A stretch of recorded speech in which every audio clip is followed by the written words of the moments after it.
हमारी आज की कहानी एक बड़े शहर से शुरू होती है और ये कहानी दो लड़कियों पर आधारित है। पहली लड़की का नाम निसा है जो अपना चेहरा ठीक कर रही थी। निसा के पास बड़े बड़े तरबूज थे जिनका जरूरत पड़ने पर निसा जरूर इस्तेमाल करती थी। चेहरा ठीक कर वो जैसे ही बाहर आती है तो उसका सामना विल्मा से होता है। दोनों इस समय एयर स्कूल में थी और दोनों ही प्लेन उड़ाना सीख रही थी। प्लेन में सबसे पहले विल्मा बैठती है और फिर निसा। विल्मा को लग रहा था कि निसा उसे प्लेन उड़ाना सिखाएगी, जबकि निसा को लग रहा था कि विल्मा सिखाएगी। दोनों आज ही एक दूसरे से पहली बार मिली थी, इसीलिए दोनों के बीच ये गलत फहमी हो गई थी। बातें करते करते दोनों ने प्लेन चालू कर दिया, जिसके बाद प्लेन हवा से बातें करने लगा था। हवा में आकर निसा कहती है कि मैं आज पहली बार हवाई सफर कर रही हूँ। उसकी बात सुनकर विल्मा कहती है कि मैं भी आज पहली बार हवा में सफर कर रही हूँ। एक दूसरे की बात सुनकर वो दोनों जल्दी ही सब समझ गईं, जिसके बाद वो दोनों डर कर चिल्लाने लगती हैं। दोनों ने बातों बातों में प्लेन उड़ा तो लिया था, लेकिन दोनों को ये नहीं पता था कि इसे नीचे कैसे उतारें। थोड़ी ही देर बाद प्लेन एक गोल्फ के मैदान में आकर गिरता है। गिरने के कारण प्लेन तो टूट चुका था, लेकिन दोनों लड़कियां बाल बाल बचती हैं। अब कहानी को गुनाहों के सरदार की तरफ लेकर चलते हैं, जिसे लोग दादा कहते थे। दादा अपने खास आदमी से बातें कर रहा था। वो अपने एक दुश्मन को मरवाना चाहता था। अपने खास आदमी को सब समझाकर वो कहता है, तुम मैंडी को पैसे और मेरे दुश्मन की तस्वीर भेज दो, बाकी वो खुद समझ जाएगी। अब कहानी में हमें एक बड़ा सा घर दिखाया जाता है जिसमें मैंडी नाम की लड़की रहती थी। मैंडी एक तेज तरार लड़की थी जो पैसे लेकर किसी को भी मार सकती है। मैंडी की छोटी बहन जुली भी उसके साथ ही रहती थी। दूसरी तरफ दोनों लड़कियां अपने अपने घर पहुंच गई थीं। दोनों के घर एक दूसरे के साथ ही थे, मगर दोनों को आज पता चला था कि हम दोनों तो पड़ोसी हैं। निसा के कहने पर विल्मा उसके घर में आती है। निसा के घर ताली से चलने वाली लाइट्स थीं, जिन्हें देखकर विल्मा बहुत खुश हो गई। दोनों पिछले 1 साल से पड़ोसी थीं, लेकिन दोनों ने एक दूसरे को कभी नहीं देखा था। देखते ही देखते दोनों लड़कियां बैठकर बातें करने लगीं। विल्मा निसा को बताती है कि मैं एक दफ्तर में काम करती थी, लेकिन उन्हें मेरा काम पसंद नहीं आया और उन्होंने मुझे नौकरी से ही निकाल दिया। निसा उसे बताती है कि मैं एक नाचने वाली हूँ। मैं जब नाचती हूँ तो मेरे बड़े बड़े तरबूज जोरों से हिलते हैं, जिन्हें देखकर आदमियों के गन्ने खड़े हो जाते हैं। इतना कहकर वो विल्मा को अपना अजीब सा नाच दिखाने लगती है और विल्मा को उसका नाच अच्छा लगता है। निसा के नाच के बाद विल्मा भी नाचने लगी। उसे थोड़ा बहुत ही नाचना आता था और उसका नाच देखकर निसा भी खुश हो गई। अब दोनों लड़कियां फिर से बातें करने लगती हैं और इसी दौरान उनका ध्यान आज के पेपर पर जाता है। इस पेपर में एक इश्तिहार छपा था जिसमें लिखा था कि एक क्लब में 2 नाचने वाली लड़कियों की जरूरत है। उधर अफसर विल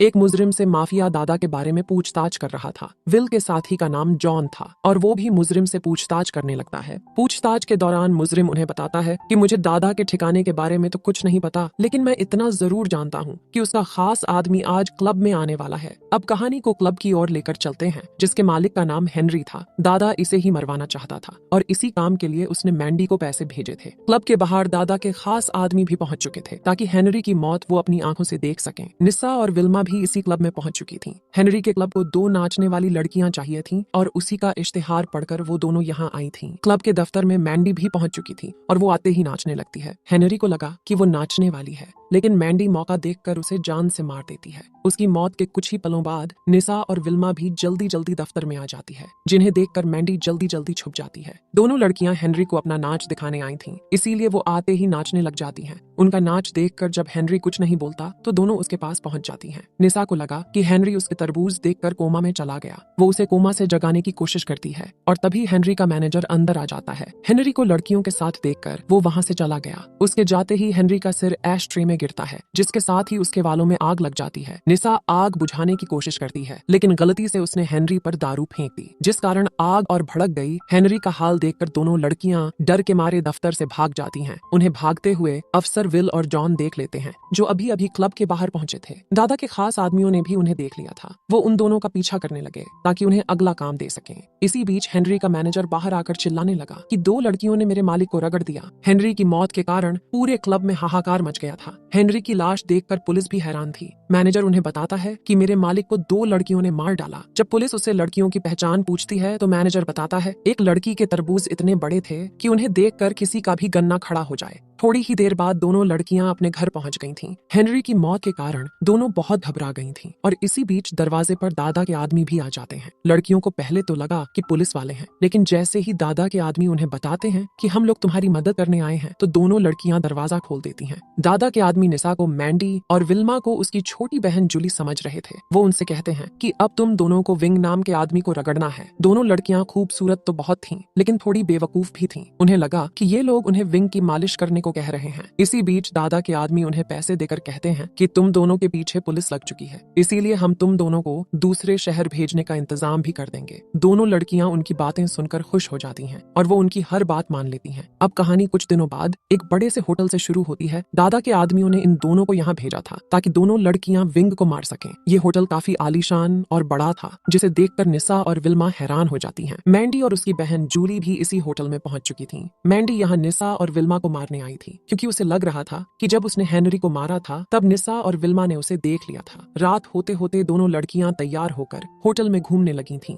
निसा के बड़े बड़े तरबूज देखकर कई आदमियों के गन्ने खड़े हो चुके थे। मैंडी और जूली भी उन दोनों पर नजर रखे हुई थीं ताकि मौका मिलते ही वो उन्हें मार सकें। विंग को खोजने के लिए निसा और विल्मा अलग अलग हो जाती हैं और इसी बीच विंग का आदमी निसा तक पहुंच जाता है। निसा उसे बताती है कि मैं विंग को खोज रही हूँ ताकि उसकी रगड़ कर मालिश कर सकूं। विंग के आदमी को लगा कि विंग उसके तरबूज निचोड़ने वाला है और यही सोचकर वो उसे विंग के पास ले आता है। विंग का आदमी जैसे ही बाहर आता है तो मैंडी उसे मार देती है। वो उसे निसा का साथी समझ रही थी, इसीलिए उसने उसे मार डाला था। अंदर निसा और विंग बातें कर रहे थे, जबकि बाहर मैंडी और उसकी बहन जूली विंग के आदमियों की धुलाई कर उन्हें मार रही थी। इसी दौरान पुलिस अफसर विल और जॉन भी अपनी टीम को लेकर होटल में पहुंच चुके थे। उन्हें अपने खबरियों से पता चला था कि निसा और विल्मा इसी होटल में रुकी हुई हैं, इसीलिए वो यहाँ आए थे। पुलिस को होटल में देखकर विल्मा छुप जाती है। पुलिस और अपने आदमियों की लाशें देखकर विंग भी सतर्क हो गया था। उसे लगने लगा कि निसा भी पुलिस वालों के साथ मिली हुई है, इसीलिए वो निसा को साथ लेकर भागने की तैयारी करने लगा। पुलिस निसा का पीछा कर रही थी, जबकि विंग को लग रहा था कि पुलिस उसके पीछे लगी हुई है। देखते ही देखते वो निसा को एक बोट में लेकर भागने लगा। इसके साथ ही पुलिस भी उनका पीछा करने लगी। मैंडी और जूली भी निसा के पीछे लग चुकी थी क्योंकि उन्हें लग रहा था कि वो यहाँ से भाग रही है।